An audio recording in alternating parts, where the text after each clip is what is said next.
En el marco del Día Internacional de la Mujer, el programa de hoy de Con los Refugiados lo vamos a dedicar a conocer cuáles son riesgos y cuáles son algunas de las violaciones que sufren mujeres, niñas y adolescentes refugiadas acá en México. También hablaremos un poco de qué están haciendo algunas instituciones por esta temática, por proveerles esta atención. Así que les invitamos a que conozcan este tema, sobre todo en esta coyuntura. Quédense con nosotros.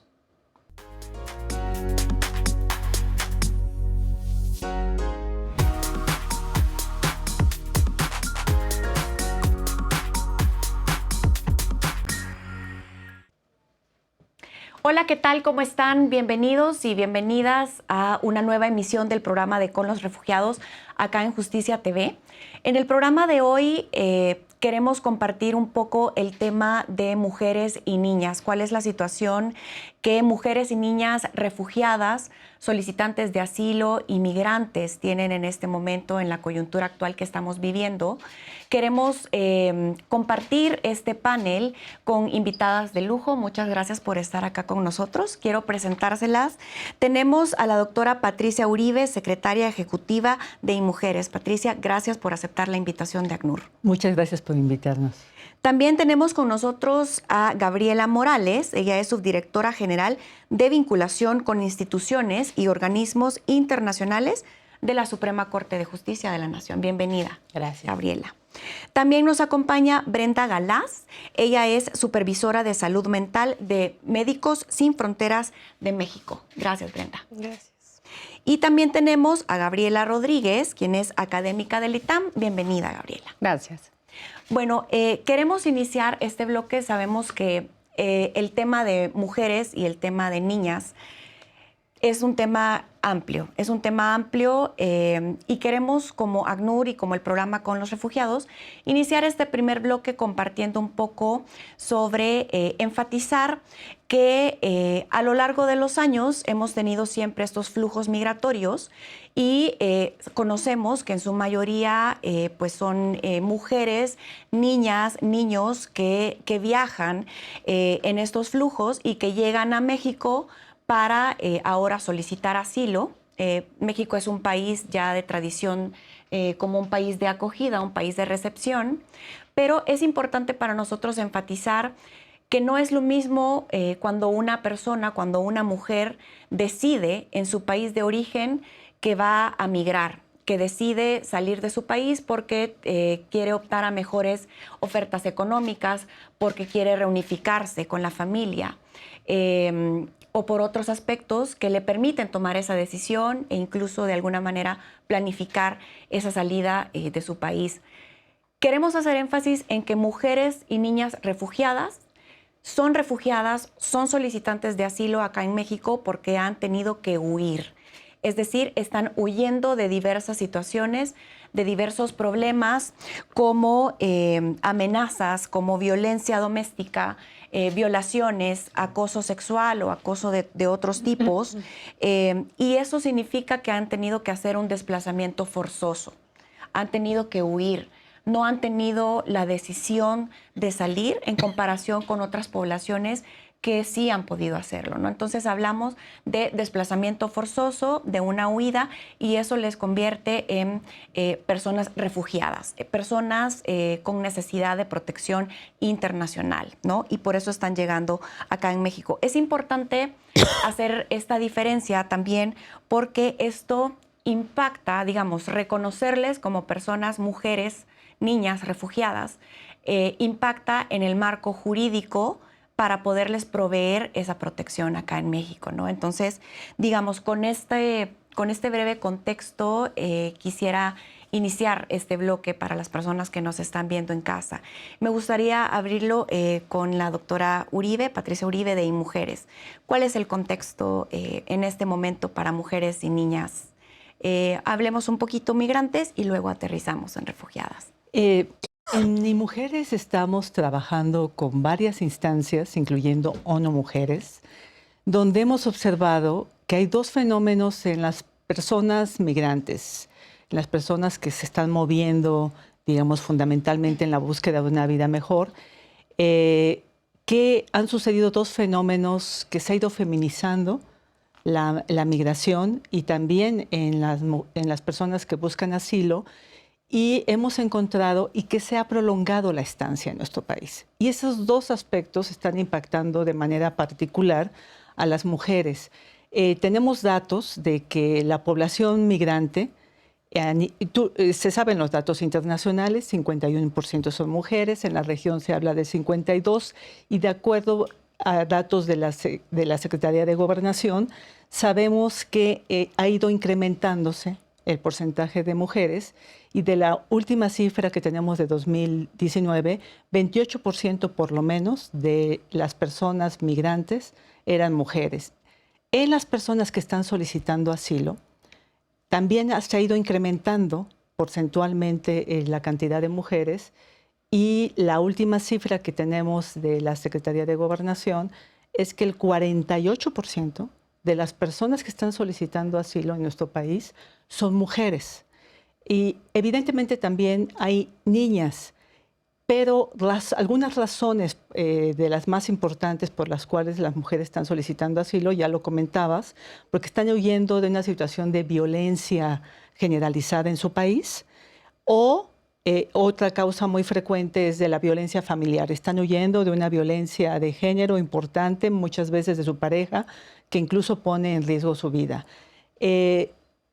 También quiero resaltar que en las mujeres algo que importa muchísimo es la cuestión de violencia sexual.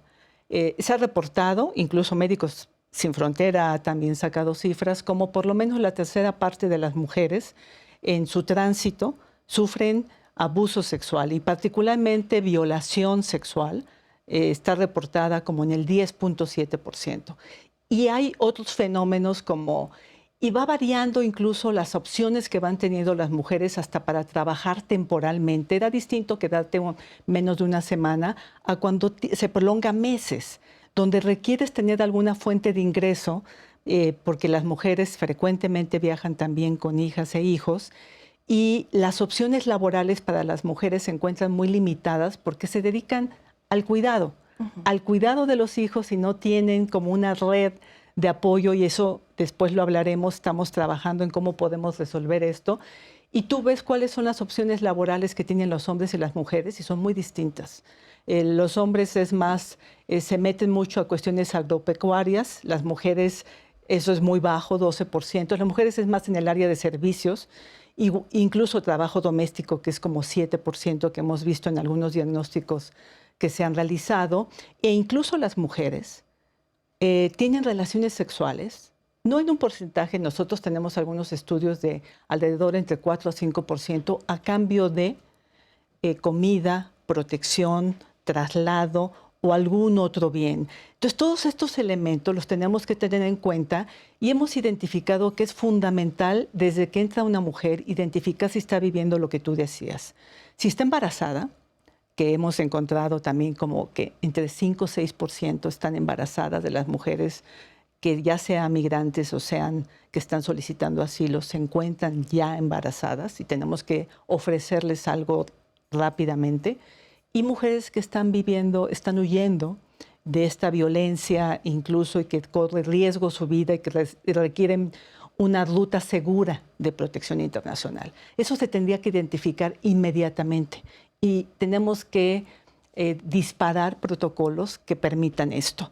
Igual las necesidades de atención, de salud, yéndome más a salud, son particulares, y tenemos que mirar esto de las mujeres. Incluso hasta los kits de aseo que les dan a las mujeres, tenemos que considerar aspectos que son particulares para las mujeres, además de los kits para sus hijos.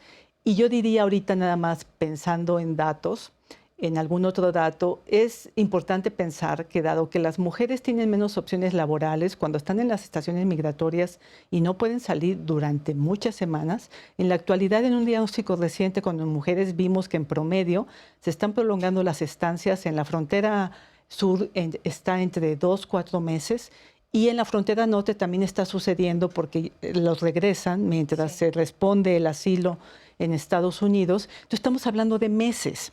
Y tener a una persona en un espacio limitado, sin poder salir, tenemos que pensar hasta en espacios donde recreativos, donde pueda tener algunas actividades culturales, deportivas, o incluso darle preparación para poder tener opción a un trabajo, a alguna opción laboral más adecuada. Ujú. Patricia, muchas gracias por compartir algunos datos para poner en contexto qué está sucediendo con mujeres y niñas, ¿no?, en este momento.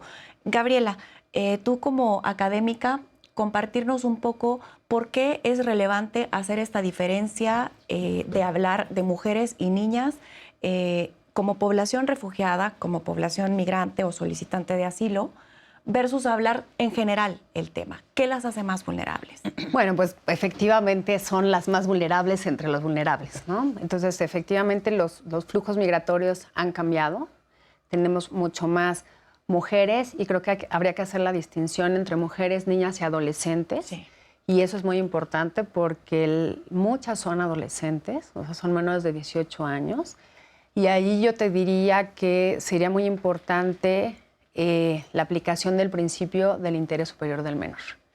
Y entender el interés superior del menor no solamente en el sentido de lo que quieren los menores, ¿no? Porque en muchas ocasiones pues no tienen claridad o no vienen acompañados o alguien les prometió algún trabajo o alguna cuestión y entonces ver efectivamente qué es lo mejor para ellos.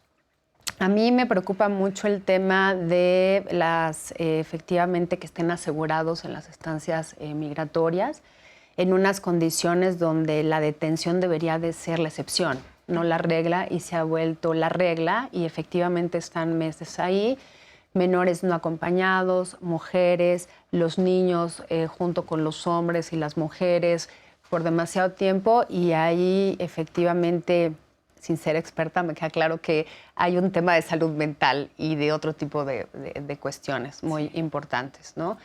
Yo creo que para una mujer la decisión de migrar, ya sea a veces con una idea en ocasiones poco clara, ¿no? En el sentido de me voy de aquí, o sea, imaginar la posición de me voy de aquí, tomo a mis hijos porque ya no puedo estar aquí. O sea, porque es la violencia, porque es la pobreza, porque son las maras, porque ahora también hay que hablar porque es el cambio climático, o sea, ya es una cuestión multifactorial de por qué la gente se está moviendo y son estas migraciones mixtas. Y entonces en esa misma migración mixta viene criminalizada la migración, porque además en esa migración mixta vienen los tratantes, el crimen organizado, etcétera, etcétera. Entonces yo creo que además, y hay que decirlo como tal, dado los índices de violencia que estamos viviendo en el país en contra de las mujeres en general, las mujeres que migran, ¿no?, buscando mejores condiciones de vida, que buscan el reconocimiento de su estatus de refugiadas, pues se encuentran en una situación mucho más vulnerable. Yo diría que, por ejemplo, el tema de la protección complementaria que contempla la ley, ¿no? O sea, cuando dice usted ha sufrido un delito dentro de territorio nacional, puede solicitar la protección complementaria, podría ser también un buen mecanismo de protección de las mujeres que han sido violentadas durante el proceso de migración. O sea, lo que mencionabas, ¿no? O sea, no solamente es que fueron violentadas y por eso migran y se mueven, sino van siendo acompañadas en esta situación de violencia. Todo el ciclo. Exactamente, en todo el ciclo. Y sí creo que hay que empezar a pensar, tanto en el tema de migrantes como en el tema de refugio, con soluciones de más largo plazo. Claramente. O sea, claramente México está dejando de ser un país de paso, en el sentido de que el tránsito va a ser muy largo y no va a durar solamente meses, tal vez años, dado la política de Estados Unidos. Entonces eso va a hacer que haya políticas públicas y medidas y protocolos y programas mucho más claros y pensados en el largo plazo, de cómo vamos a incorporar a esa población y además que hay un incremento notable de la participación de las mujeres en el migrar, ¿no? Vamos a ampliar un poco más adelante el tema de qué se puede hacer, qué falta y cuáles son los retos. Me gustaría retomar un poco de lo que Gabriela mencionó con Brenda de Médicos Sin Fronteras en México. en el aspecto de un poco de causas y enfocarme en violencia sexual y de género. No nos referimos solamente a mujeres, niñas y adolescentes, también estamos hablando de mujeres en población LGBTI, mujeres lesbianas, mujeres trans, que también sufren este tipo de, digamos, de violaciones, este tipo de acosos, y que también huyen de sus países de origen por esta causa, ¿no? Brenda, compártenos un poquito algunos datos que ustedes tengan o cuál es su enfoque. Ok. Bueno, como bien lo comentaba ahorita Gabriela, estamos hablando con la población, por ejemplo, LGBTI, de lo vulnerable, ¿no? Sí. Un poco con esta parte de las mujeres, ¿no? Lo que nos hemos dado cuenta acá en Médicos Sin Fronteras cuando atendemos tanto a mujeres como a niñas como a población LGBT es que durante la ruta migratoria son foco, digamos, por decirlo así, de crimen organizado, de trata incluso, ¿no? De trabajos forzados. Y pues lo que nos estamos dando cuenta es que los servicios de salud pública no son suficientes para atender las necesidades específicas de esta población, ¿no? Una de las cuestiones más importantes que nos estamos dando cuenta es que en temas de salud mental, por ejemplo, porque son personas que ya vienen con un historial de violencia en país de origen, ¿no? Por su condición, ¿no? Por este tema de su identidad sexual, y que no han sido atendidas durante varios años y que esa es una de las razones por las que huyen de su país de origen acá a México y tratan de llegar a otros lugares en donde puedan vivir libremente, es que pues ya traen todo este tema, ¿no? De salud mental que no se ha tratado y que acá en México siguen siendo vulnerados sus derechos, siguen siendo violentadas y siguen atentando contra su salud mental, ¿no? Entonces, uno de los retos más importantes con este tipo de población acá en México es el acceso a la salud mental. Y nos hemos dado cuenta justamente que por ese historial que traen, tenemos que tratarlos de diferentes disciplinas, desde diferentes lugares, y no solamente una persona se puede hacer cargo de ese tema, ¿no? O sea, tiene que ser incluso una intervención interdisciplinar, tendría que decirlo yo, multidisciplinar, para poder atender las necesidades específicas que estas personas traen, no solamente de violencia sistemática que ven en su país de origen, sino la violencia que siguen perpetuando aquí muchos actores en México, ¿no? Tanto a nivel civil como a nivel organizacional, ¿no? Porque también es verdad que sufren todavía mucha discriminación, no solamente por su condición de ser migrantes o refugiados, sino por este tema de su identidad sexual. Me parece importante ese aspecto de hacer énfasis en que no solo se hable que hay, digamos, un tema de riesgos y un tema de violaciones en la ruta, ¿verdad? O como causa de salida, como causa de huida. Gabriela, tal vez que tú nos expliques un poquito de esto, de la importancia de diferenciar a las mujeres, niñas y adolescentes en cada etapa del ciclo, digamos. Sí, yo creo que la parte más importante es visibilizar el tema de las violencias hacia las mujeres, niñas y adolescentes desde una mirada más integral, porque no podemos separar en las distintas etapas de la movilidad humana solamente enfocarnos en el tránsito, en el origen, en el destino o en el retorno. Tenemos que hacer un análisis mucho más global porque al final todo este tipo de violencias vienen encadenadas. Entonces, lo que necesitamos son intervenciones, también como ya lo han mencionado, que tomen en cuenta el contexto del origen, cuáles serían las posibles soluciones que se pueden brindar, pero también con esta mirada del corto, mediano y largo plazo, la articulación de los actores, porque no podemos hablar de una intervención unilateral o responsabilidad de un solo actor. O sea, al final el fenómeno de la movilidad humana ha requerido esta visión tanto de los países de origen, el país de tránsito, el país de destino, e inclusive adelantarse ante el posible retorno, devolución o deportación de cuáles serían las medidas que tendrían que tomarse. Algo que ya han mencionado que es también súper importante, no es que ahora únicamente exista un mayor aumento de las migraciones respecto de mujeres, niñas y adolescentes. La feminización que se ha hablado también tiene que ver con el reconocimiento y la visibilización que se hace de ellas, que en etapas anteriores o años anteriores no se ponía tanto acento ni la mirada con una perspectiva de género, que creo que eso también ahora es muy valioso rescatar, porque la mirada o el trabajo que se va a realizar es como desde otro enfoque, ¿no? Que es más necesario, o que siempre ha sido necesario, pero ahora tiene como una mayor, no sé, demanda o importancia, ¿no? Que se le ha dado en las agendas. Otro punto...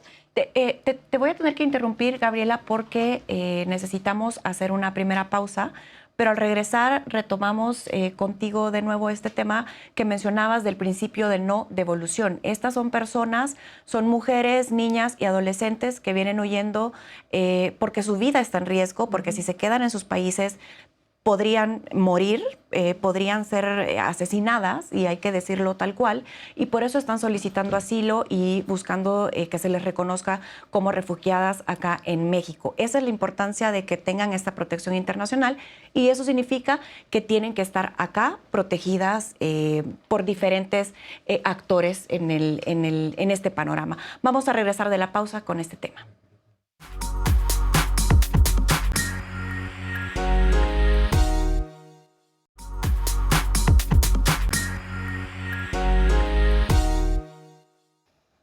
Gracias por continuar con nosotras en esta emisión de Con los Refugiados, que estamos dedicando a hablar sobre los riesgos y diferentes tipos de violaciones que sufren mujeres, niñas y adolescentes migrantes y sobre todo refugiadas acá en México. Tuve que interrumpir a Gabriela antes de hacer la pausa, pero quiero retomar contigo este tema. Tú hablabas de la importancia de que ahora se visibiliza, ¿no?, un poco más todos los riesgos que sufren, y que la importancia también radica en no separar, no aislar un momento de la etapa, digamos, de movilidad de otro, sino que verlo integralmente. Exacto. Uno de los retos o de los riesgos que se presentan, que lo habíamos mencionado anteriormente, es el de la devolución, la deportación. Creo que es importante resaltar que hay un marco internacional que protege estos derechos. Luego, en otro momento, podemos hablar más de cómo estos se implementan o se hacen efectivos, pero que debe ser nuestra guía como la parte del estándar más alto, ¿no? La parte de la no devolución en el caso de solicitantes de asilo o de refugiados es un elemento central, porque justo la prohibición de regresarlos o de deportarlos a sus países de origen es la consecuencia, pues muchas veces es letal, ¿no? Sí. Muchas de las personas que son deportadas o que son devueltas, al final pueden perder la vida o la ponen mucho más en riesgo, o se les obliga a salir en condiciones todavía que las colocan en mayores contextos de vulnerabilidad. Sí. Entonces, ese es un punto importante. También atendiendo a los estándares internacionales, la parte de cómo se determinan medidas de protección que sean integrales o que vean todos los derechos. No puede existir como una intervención en donde solo se vea, no sé, la parte del albergue o de la alimentación, sin ver como todo el contexto o toda la parte transversal de los otros derechos que operan, ¿no? Sí. Que eso también es otro de los retos o que se presenta constantemente. Creo que también algo que resaltó el relator especial para Naciones Unidas en el tema de derechos de migrantes, en un informe que se presentó el año pasado, es que las cuestiones que atienden a mujeres, niñas y adolescentes migrantes, en ese caso también hacía mención a solicitantes de asilo y refugiadas, cruzan por diferentes elementos, no solamente por el género, cruzan por el tema de la nacionalidad, la raza, la parte económica. Entonces, creo que esta visión debe de mantenerse, y también para el análisis, uno de las recomendaciones que hace o de los llamados es que existe una ausencia de datos. Los datos son un elemento clave, porque si no tenemos como un diagnóstico de la situación real, de qué estamos hablando, no solo cifras, porque también en algunas ocasiones las cifras son muy frías y deshumanizan. Y creo que la parte tanto cualitativa como cuantitativa deben de coordinarse para poder tener, bueno, este es el estado de la situación, estos son los recursos con los que contamos, cómo podemos hacer una intervención. de todos los actores, como mencionaba anteriormente. Inclusive hablaría de una visión transnacional, pero también desde la sociedad civil, los diferentes poderes del Estado, población como en general. Creo que es una parte importante de resaltar de la corresponsabilidad que tenemos todas y todos como en estos temas. Gracias, Gabriela. Voy a retomar la conversación con Patricia. Hablando un poco, comentábamos fuera del aire que este bloque también queremos compartir. ¿Qué pasa con esos retos, no? Como decías, Gabriela, los números son pocos, no son certeros. Entonces, ¿cómo tenemos ese diagnóstico de qué está sucediendo con mujeres, niñas y adolescentes? Mira, ha habido, y últimamente está habiendo mecanismos de coordinación de la Administración Pública Federal para que varias instancias que estamos involucradas, justo incluyendo la información disponible, mejoremos, identifiquemos qué información se requiere, pero además cada instancia, y mujeres en particular, voy a hablar ahorita de mujeres, Sí, por supuesto. se ha promovido en coordinación con otros aliados. Ya te comentaba el diagnóstico reciente que se hizo con ONU Mujeres, que se hizo particularmente sobre cómo están viviendo las mujeres y qué en particular le sucede a las mujeres en todo el recorrido que realizan en la actualidad. Y hemos encontrado datos. También hay estudios que hacen instancias académicas y que nosotros trabajamos con ellos justo para que se particularice y se visibilice tanto lo que sucede con los hombres, con las mujeres, con niñas, niños y adolescentes de manera diferenciada. Sí. Entonces sí tenemos algunos datos.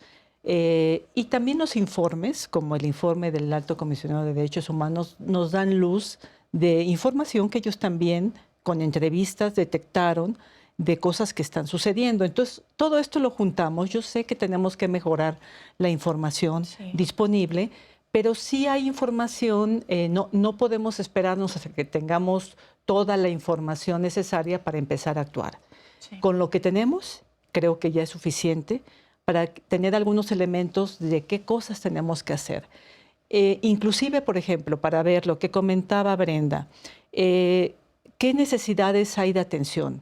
No hay un estudio, hay varios hechos por el Instituto Nacional de Salud Pública, donde, a ver, ¿cuáles son las necesidades de atención? Y además México, quiero poner en contexto, porque México tiene estos flujos migratorios que de repente nos parecieron muy importantes. Estamos hablando de un poco más de 100,000 personas que transitaron y se desplazaron por el país, pero tenemos países y experiencias que estamos buscando y compartiendo, como con Colombia, con Brasil, donde estamos hablando de millones de personas que al año se desplazan y que han logrado establecer estrategias que han mejorado, porque la realidad que estamos viendo, y nosotros también hemos hecho visitas en campo, hemos mandado equipo de personas, de mujeres, junto con otras instituciones, para entrar a las estaciones migratorias, para ver cómo está haciendo todo el flujo, qué está sucediendo localmente,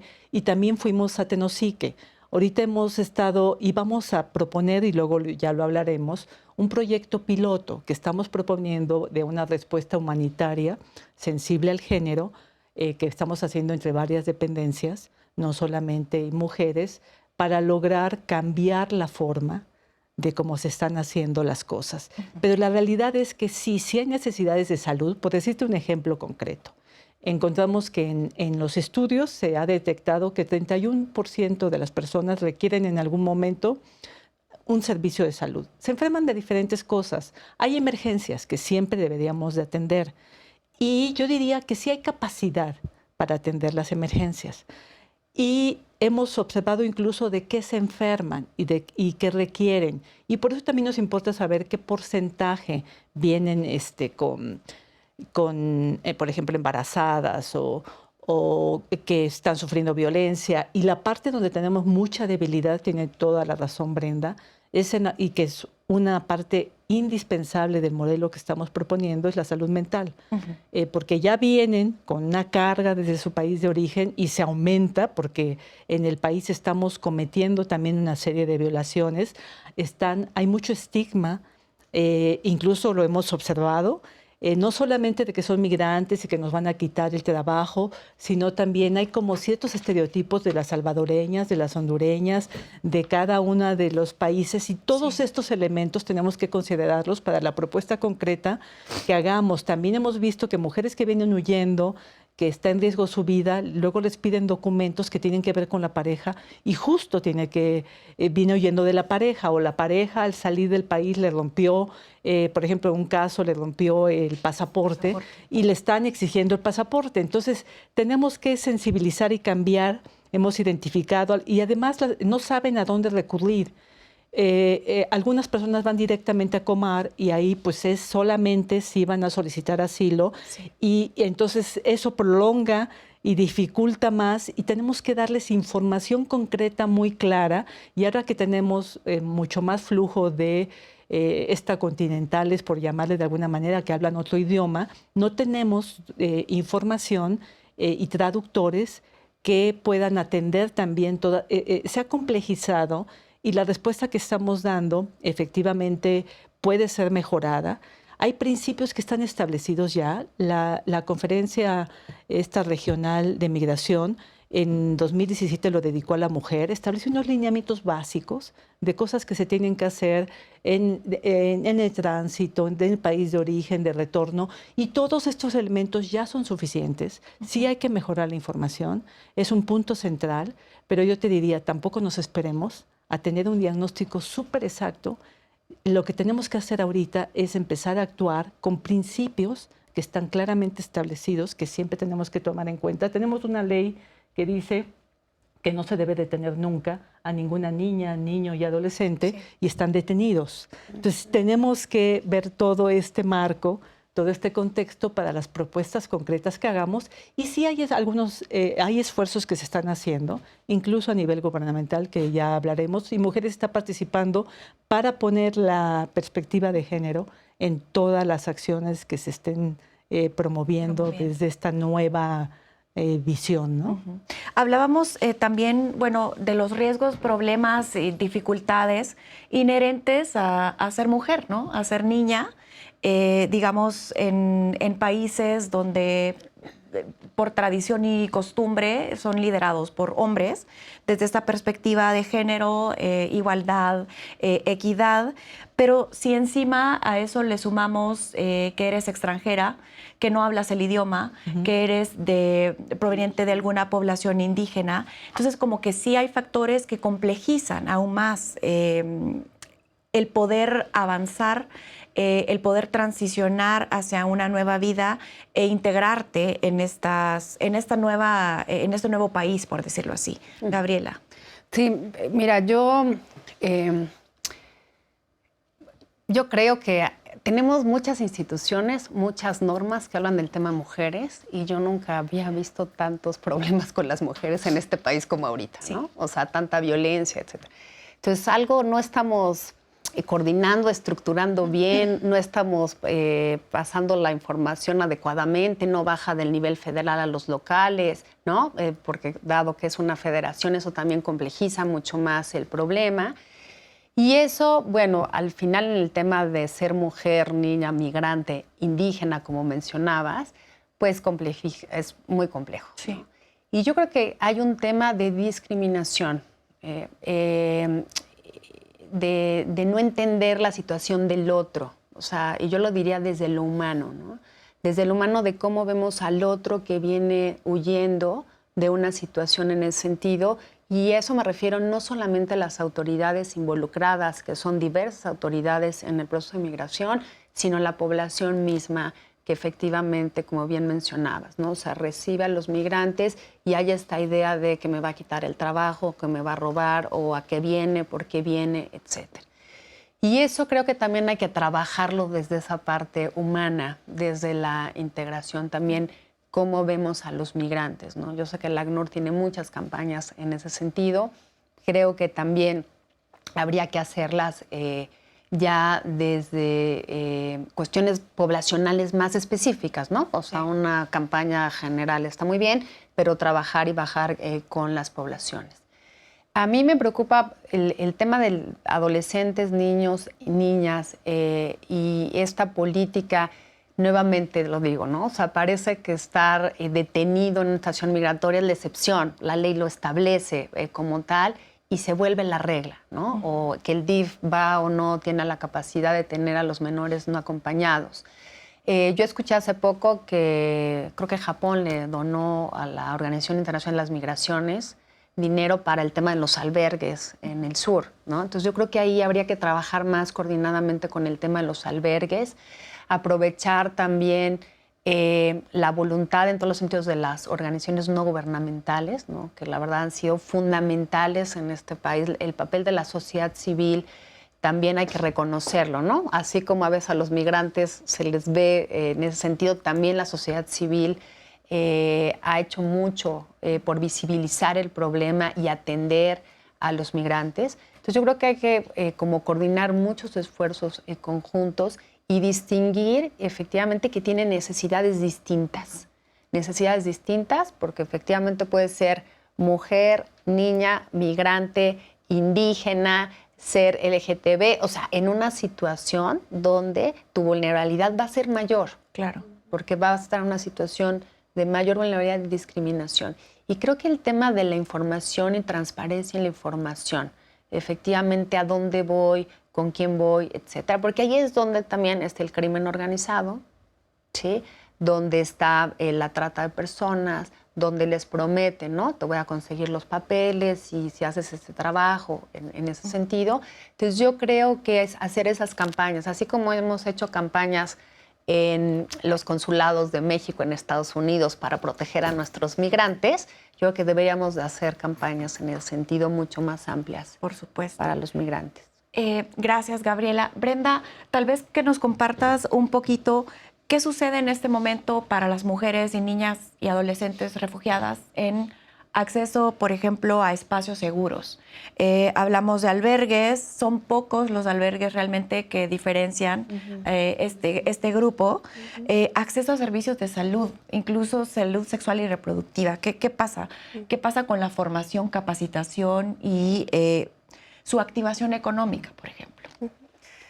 Bueno, primero yo retomaría algo que comentaron hace un momento del acceso a la información, ¿no? En muchas ocasiones las mujeres, los niños, las niñas o los adolescentes no cuentan con la información de hacia qué tipo de accesos pueden tener, hacia qué tipo de servicios pueden tener acceso, ¿no? Y que además es un derecho, ¿no? Esa es una de las cosas que desconocen. Entonces, en este sentido, cuando se enferman, cuando tienen alguna situación de salud, los niños, las propias mujeres no saben a dónde acercarse, ¿no? Y creo que es uno de los retos más importantes. En otros aspectos, nosotros hemos observado con algunas personas que hemos atendido en la organización que si bien es cierto que en algunas veces tienen la información necesaria y se acercan a estos servicios de salud, algunas veces son discriminados, ¿no? Y no tienen la posibilidad de ser atendidos por ser extranjeros o por no ser mexicanos, no contar con los documentos para ser atendidos, ¿no? Y eso es algo que también nos han reportado en diferentes momentos. Bueno, el tema de la salud sexual reproductiva pues es algo que también retomaría esta parte del estigma, ¿no? Que en muchas ocasiones es algo que en sus países de primera instancia pues es algo a lo que no tienen acceso y acá tampoco es algo que piensen o consideren a lo que pueden acceder, ¿no? Otra cosa también que me parece muy importante es que en este tema, por ejemplo, en los albergues, nosotros estamos ahorita en Ciudad de México y pues los albergues la verdad es que están al tope, ¿no? Sí. Entonces, en algunas ocasiones esta parte de que los niños estén con las madres y que las mujeres estén solamente con mujeres y que haya un espacio exclusivo, por ejemplo, para la población LGTB, pues es muy complicado, ¿no? Entonces, en algunas ocasiones, pues, los mezclan o los ponen, tienen que convivir o tienen que vivir con hombres en donde nuevamente no son violentados sus derechos fundamentales, en donde nuevamente son puestos en una situación de vulnerabilidad, de discriminación y pues es algo que al menos en la Ciudad de México y entiendo que también en otros albergues durante la ruta migratoria pues están viviendo de manera sistemática, ¿no? Que están al tope, que los recursos no son suficientes y que en muchas ocasiones hemos tenido también mucha población que tiene incluso que vivir en la calle, ¿no? Entonces, pues me parece que eso es lo que podría decir al respecto. Gracias, Brenda. Voy a hacer una nueva pausa y al regresar vamos a continuar ahondando un poco sobre cuáles son los programas y proyectos que ya existen, qué es lo que sí se está, digamos, en lo que sí estamos avanzando, pero todavía habrán retos por sobrepasar y a eso vamos a dedicar el bloque que sigue. Acompáñennos.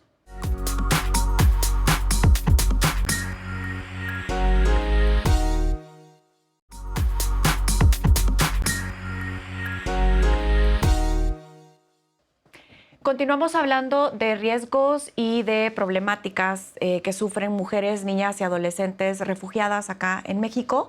Ya abordamos en los dos bloques anteriores cuáles son estos riesgos, pero también hay avances, ¿no? También hay programas que se están dedicando a atender a esta población y para eso me gustaría que Patricia nos compartiera un poquito del tema. Yo puedo compartirte lo que Mujeres está haciendo. Claro. Es importante recordar que la Secretaría de Gobernación es quien lidera toda la política de migración y hay programas mucho más amplios. Incluso se están mejorando. Hay todo un trabajo de mejora de las estaciones migratorias que yo me he enterado porque participamos en diferentes grupos de trabajo donde estamos coordinándonos todas las instituciones sobre temas estratégicos. ¿Y Mujeres qué está haciendo? Y Mujeres, ustedes saben que en la actualidad, y un poco antes de decirles cosas más concretas, quiero comentar algo de lo que decía Gaby. O sea, cambiar las leyes y tener normas son fundamentales para tener un marco jurídico que soporte y del cual nos podamos agarrar para exigir que se cumplan una serie de principios y que la paridad esté en la Constitución es fundamental y hace un gran cambio. Dice, y bueno, no vemos cambios. Bueno, es que hay que también lograr un cambio cultural. No es una cuestión sencilla y por eso en nuestro modelo hay un modelo que estamos proponiendo de respuesta humanitaria donde tenemos que trabajar también con aspectos culturales y con estrategias como más comunitarias. No va a dejar de haber estigma y estereotipos hacia la población migrante o que solicita asilo, sino hacemos algo distinto que tenga que ver con la cultura, desde establecer.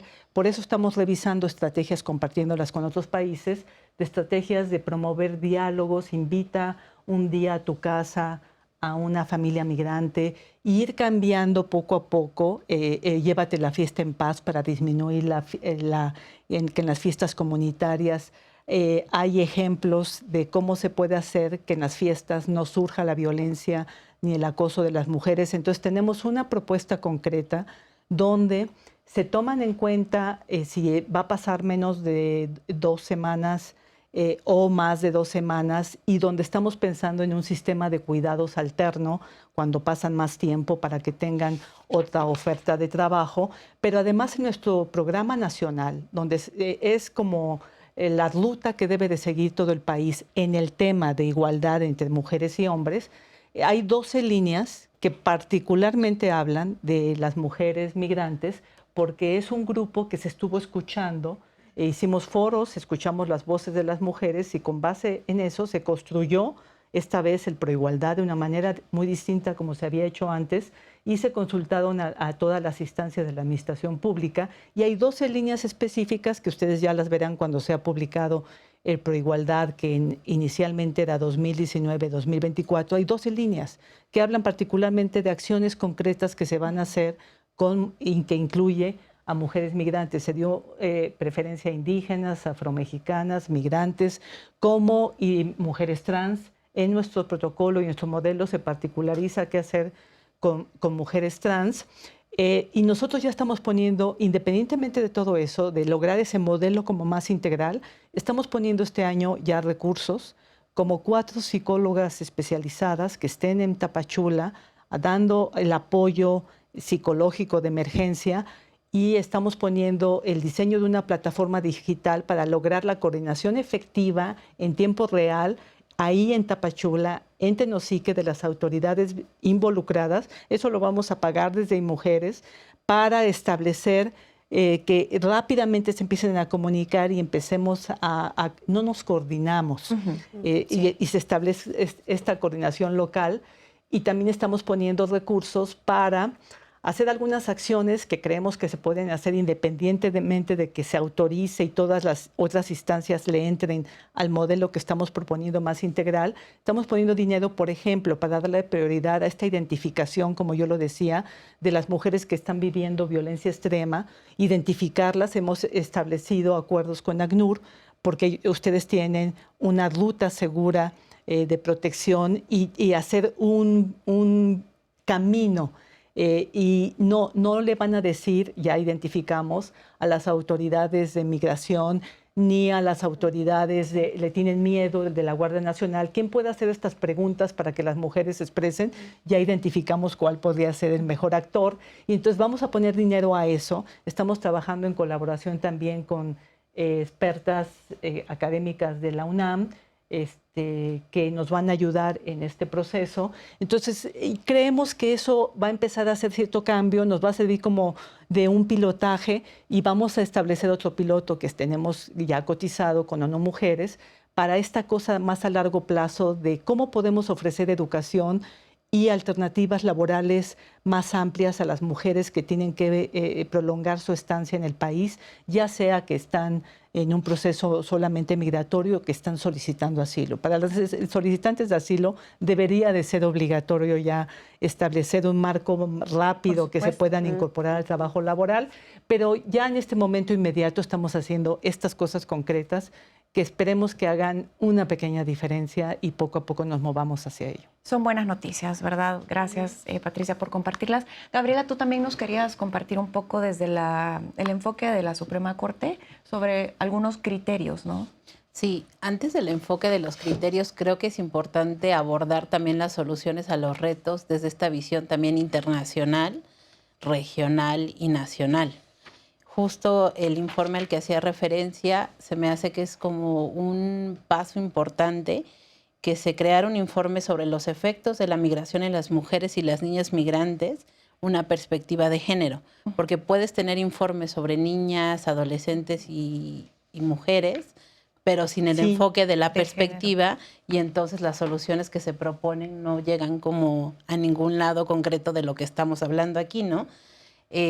Parte de este trabajo, por ejemplo, de lo que se hace en la Suprema Corte, es que existen criterios donde se ha identificado o lo que se busca es abordar el tema de la prevención de la violencia hacia las mujeres, que las mujeres tengan una vida libre de violencia, y esa también es otra mirada que es importante rescatar, tanto que sean mujeres, niñas y adolescentes migrantes o solicitantes de asilo, la forma en cómo se debe de hacer el estudio o la aplicación de los derechos debe atender a esa característica antes que la de si son migrantes o refugiadas o solicitantes de asilo.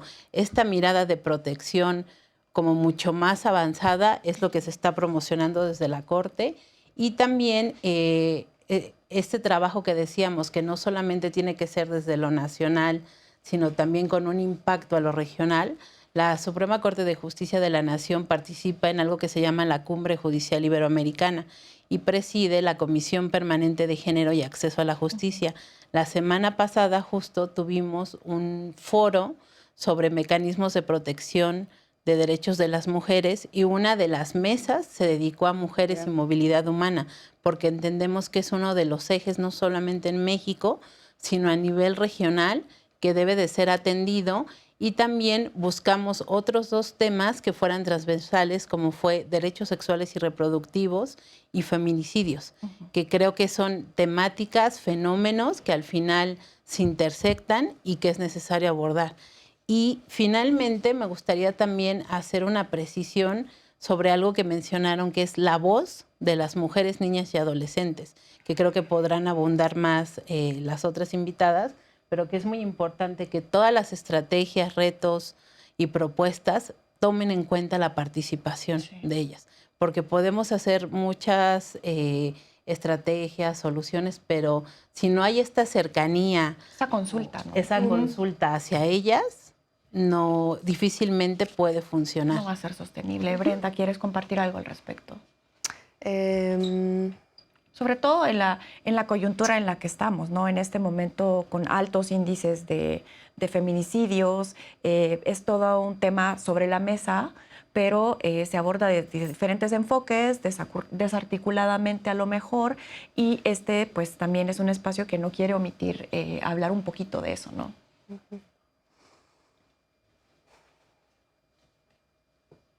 O a lo mejor Gabriela, tal vez. Pues yo en relación con lo que mencionaba Gabriel, es que tiene que ver con esos temas efectivamente de escuchar la voz, ¿no? O sea, cómo cambiar una política de ser sujeto de protección a realmente tener un papel en ese proceso, ¿no? O sea, sí estamos hablando de población vulnerable, pero si no le involucramos y no escuchamos su voz en ese sentido y si no le damos las herramientas para que conozca, por ejemplo, cuáles son sus derechos, a dónde puedo acudir, este documento que me da, ¿no? O sea, en ese sentido, ¿no? Les otorgamos un documento y ese documento me da acceso a qué, o nadie lo conoce, o no me sirve para abrir una cuenta de banco, o para meter a los niños a la escuela, o ese tipo de cosas, que a veces inclusive nadie lo conoce porque no se da la información al respecto, y escuchar la voz de sus necesidades concretas, porque efectivamente los planes y programas que hacemos desde nuestro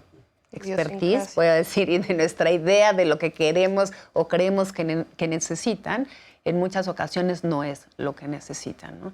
Y en ese sentido yo creo que el diálogo directo con las mujeres, las adolescentes y las niñas que están migrando, ¿no? Con las instancias que yo creo que pues, sin mujeres puede ser una instancia muy relevante en este proceso, es muy importante porque tenemos un tema hasta humano de no escuchar al otro, ¿no? Y de pensar que nosotros tenemos las mejores soluciones y esto es lo mejor para ti. Sí. Bueno, no sé, o sea, no sabemos si es lo mejor. Entonces yo creo que eso que mencionaba Gabriel es muy importante de involucrar la voz y que se sientan en ese sentido realmente, yo creo, acogidas y parte de esos procesos de integración. Y ahí yo agregaría una parte muy importante y que lo retomaría de hace un momento, ¿no? De cómo generar confianza para que se acerquen a nosotros, ¿no? Y justamente que eso que a nosotros nos interesa escuchar y que ellas nos pueden decir, pues tengan la suficiente confianza para decirlo. Ese ha sido un gran ¿no? obstáculo. Exactamente, porque muchas veces retomo ese tema de nuestras idiosincrasias, ¿no? Y los planes se hacen con base a nuestras idiosincrasias y no necesariamente con base a las necesidades de las mujeres, niñas y adolescentes, ¿no? Y creo que uno de los grandes retos es ese, ¿no? Cómo logramos generar confianza para que se acerquen y que de primera mano obtengamos esa información. Y organismos como ACNUR, digamos, o Médicos Sin Fronteras en México, realizamos diagnósticos participativos, hacemos consultas para escucharles, ¿no? Y en esa medida poder poner en práctica esos insumos para los diseños de programas en las que participan las mismas comunidades. Patricia, perdóname. Quería comentar que incluso CIPINA está totalmente involucrado y ha desarrollado un modelo de cómo, y además es un principio de la participación activa real de niños, niñas y adolescentes, por ejemplo. Nosotros estamos escuchando, y así se construyó las voces de las mujeres, estamos convencidas que es la mejor forma. En este gobierno hay un enfoque desde la comunidad, escuchar las voces de la comunidad. Varios de los programas prioritarios parten desde la comunidad. Sí ha habido un cambio distinto a como se hacía antes y quiero como reiterar que se está trabajando en eso. Se están instalando mesas de acceso a la justicia en todos los estados. Parece mentiras, es un gran tema el acceso a la justicia y el evitar y disminuir la impunidad. Y estas mesas de acceso a la justicia locales, donde se sientan todos los actores involucrados locales y no se está haciendo ninguna distinción, es para el acceso a la justicia de las mujeres, sean migrantes, no sean migrantes, estén desplazadas. Yo entiendo perfecto que lo que necesitamos es dar información para que sepan a dónde pueden recurrir, todos los derechos que tienen, que no les puede negar la atención. En ningún caso de alguna emergencia nadie se le puede negar. La Constitución mexicana, y aquí tenemos de la Suprema Corte, dice las personas, no dice mexicanas y mexicanos. Y por eso también, del parte del dinero, vamos a hacer un portadocumentos donde venga la información estratégica para las mujeres, sobre todo de a dónde pueden recurrir, de caminos estratégicos que veamos junto con ellas que se tiene que poner. Fue una idea del área de comunicación social de mujeres, y vamos a hacer, siempre traen documentos, estos portadocumentos para entregárselos a las mujeres, y es parte de este dinero como semilla que tenemos para este año. Entonces, yo creo que juntos y juntas vamos a poder avanzar mucho. Créanme que hay una diferencia de enfoque, una mirada desde las mujeres, desde la comunidad, desde las niñas, niños y adolescentes, desde la comunidad LGBTI. ¿Sí? Bueno, el tiempo se nos ha acabado. Realmente es un tema que da para mucho más, pero pues tenemos corto de tiempo. Les agradezco mucho que nos hayan acompañado para ACNUR en México. Pues es un privilegio tenerles. Les invitamos también a otras emisiones. Esperamos que igual y puedan acompañarnos. Sabemos que es un tema complejo, es un tema que está sobre la mesa, que tiene muchos retos, pero también tiene avances, ya lo vimos. Y creo que en este momento de coyuntura, en estos últimos meses que el tema suena aún más, lo que podemos hacer, ustedes que nos están viendo desde diferentes, no sé, en sus oficinas, a lo mejor en sus casas, el aporte que podemos tener es informarnos y también alzar la voz, ¿no? Alzar la voz y sumarnos a los diferentes movimientos para que pues este tema no sea un tema de coyuntura solo por este mes, solo por este momento, sino que sea un tema que podamos hacer más sostenible, ¿no? Así es que muchísimas gracias, Gabriela Morales, Gabriela Rodríguez, Patricia Uribe y también Brenda Galás de Médicos Sin Fronteras por estar con nosotros. A ustedes también gracias por habernos acompañado y les esperamos en una próxima emisión de Con los Refugiados.